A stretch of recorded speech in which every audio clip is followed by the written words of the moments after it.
Hi, it's great to have your company. You're listening to Life and Faith from the Centre for Public Christianity. My name's Simon Smart. And I'm Justine Toe.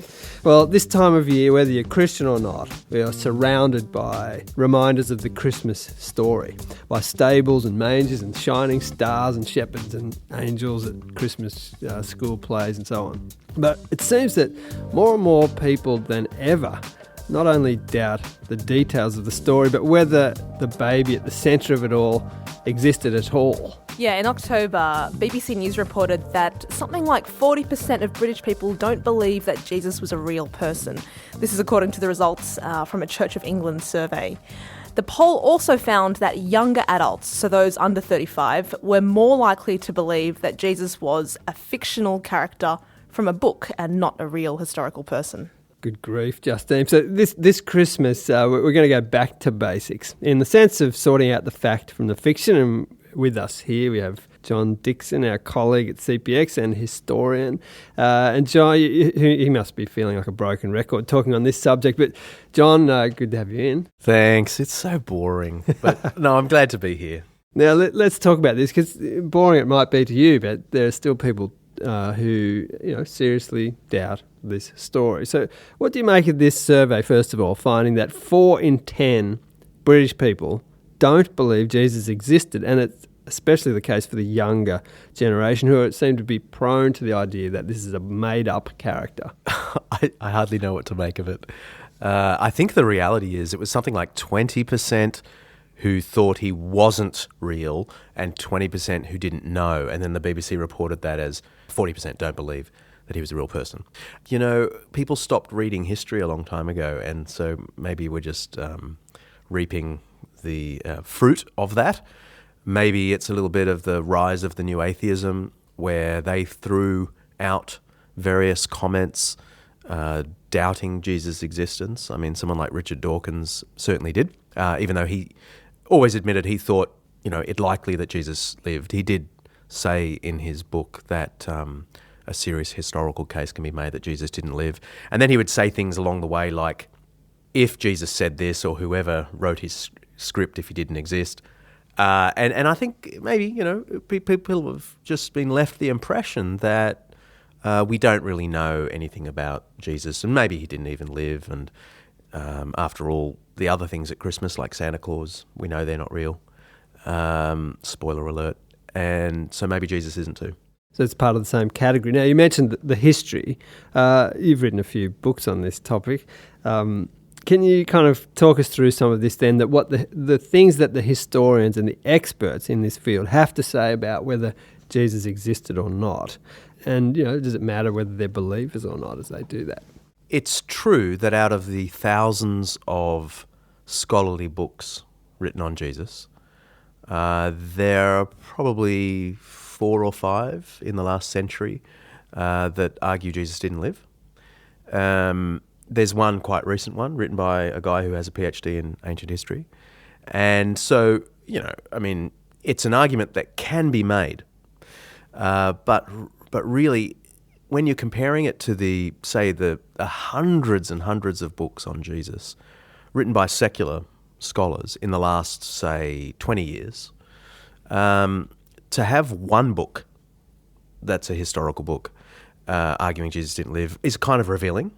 And the other thing I find revealing is the idea that Jesus didn't exist isn't even raised as a possibility in the secular standard works of ancient history.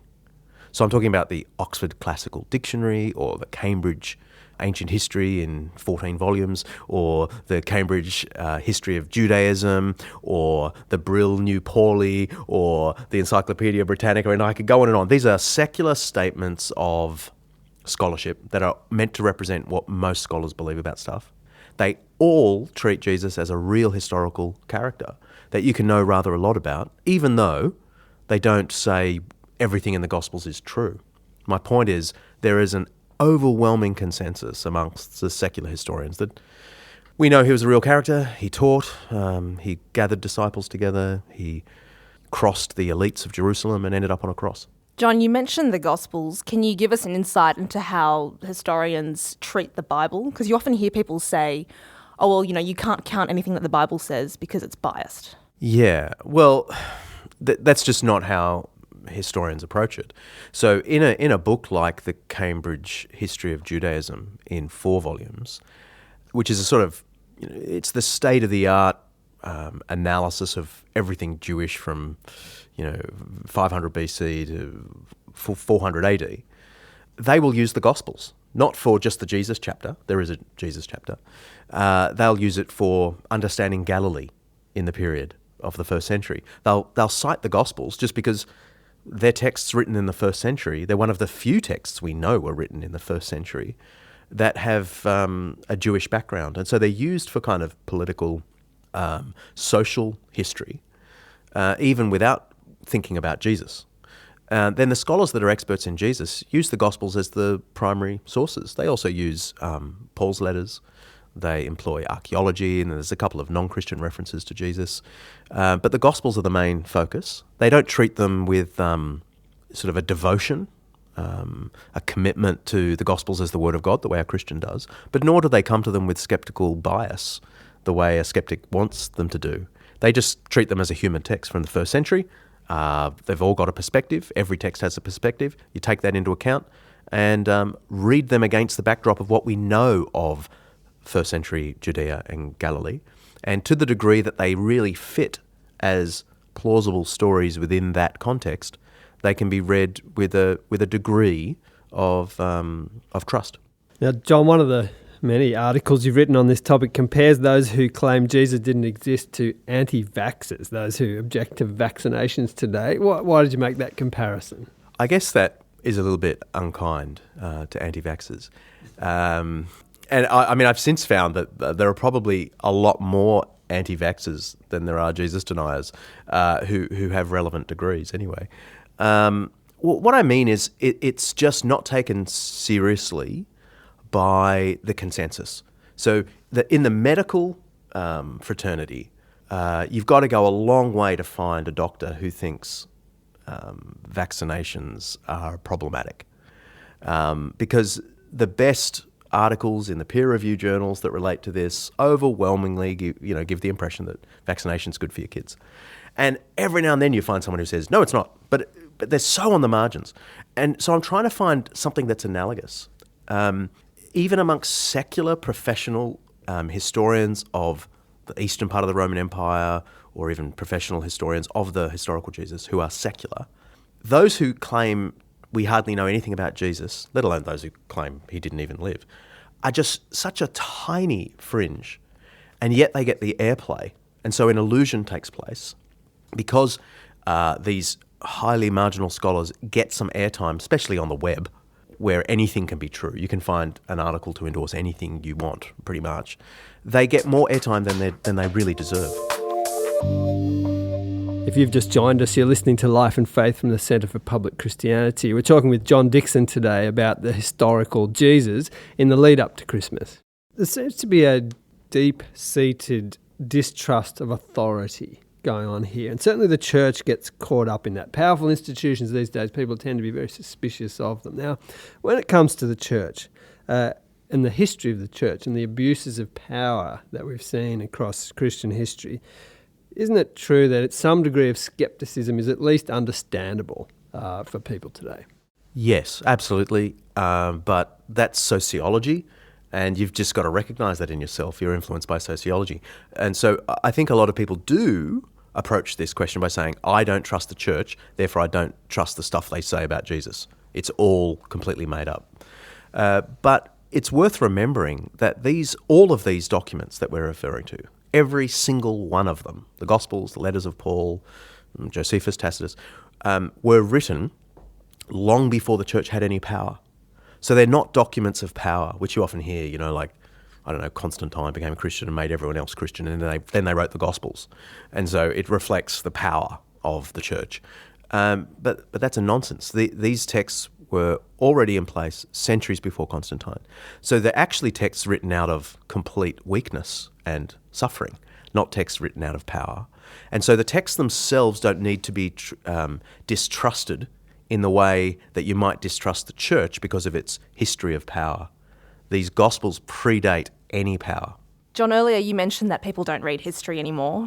I'm sure that grieves you greatly as an historian.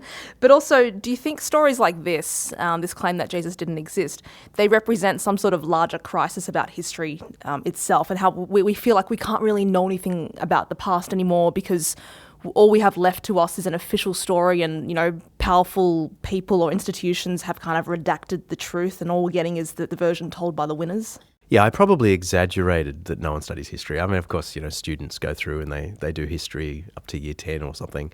And then a few people do ancient history, good on them. They're the truly educated ones. And then Snob. and then a rarefied chosen few go and do ancient history at Even university. bigger snob than I thought. So it's not true no one does it. But I think the two are kind of related.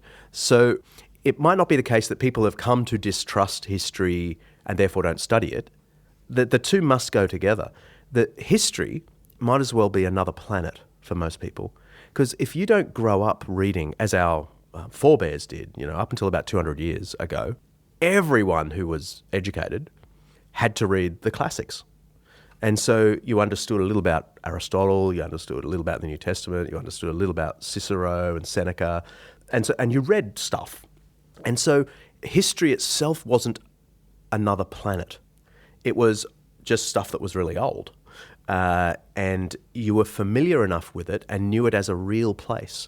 But once you stop reading that and someone says, oh, Seneca once said, Seneca might as well be the Hobbit, as far as, most people do. Because you would never hear him. You would never have read him. He doesn't feel like a real character, even though he was certainly a real character. And then people approach the Gospels like that, and probably amped up a little bit because of this issue we discussed before. People don't trust the church, and so it is tied into a power narrative. We've established then that Jesus did exist. If he existed, he was born. At Christmas, we remember the birth. But what does it really mean today for someone to remember Christ's birth? Why is this still significant? The name Matthew's Gospel gives Jesus is a name he never actually went by, but it's kind of a theological tag, is Emmanuel, God with us. And in the end, that's the extraordinary thing about Christmas. If the theological claims of the Gospels are correct, this is God in our midst, in the dirt and grime, and ultimately the blood, sweat and nails of Easter, that God has come close. He is with us, Emmanuel. And John, if you put your professional historian's hat aside, then what does the Christmas story mean for you personally? Probably the same thing. I mean, I'm utterly convinced that there is a God behind the universe. I think the philosophical arguments for a timeless, immaterial mind that is the cause of the universe and sustaining power of the universe are very good, okay? But you can't know anything about that incorporeal, eternal mind unless that mind discloses itself. It's all guesswork. Christmas says God has come close, Emmanuel, he is with us, and so I get to have front row seats of God in conversation with people, tenderly connecting with people, and ultimately giving himself for people. That is, for me, the meaning of my whole faith. Thanks, John. That's Emmanuel, God with us, then, but also still today. Yeah, Simon, and considering the state of the world today, this story still matters for us, right? Yeah, I think it still really matters to many of us, and my own view is that we need this story.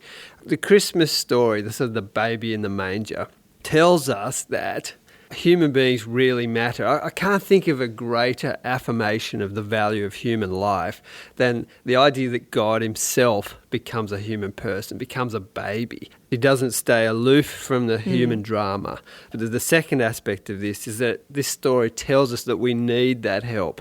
I think we all know this, right? We all know this sort of sense that we have, life's imperfect, we're imperfect, we sense it deeply. If we're asked to look just within ourselves for that answer, many of us feel like we're going to come up short. We need something from beyond ourselves. This story keeps telling us that help is available. That's a grand claim, and still is the magic for me of Christmas. And it's good to be reminded of that at Christmas time each year. Well, that's our program for 2015. We hope you've enjoyed the journey with us, and we wish you a very Merry Christmas. We'll see you next year.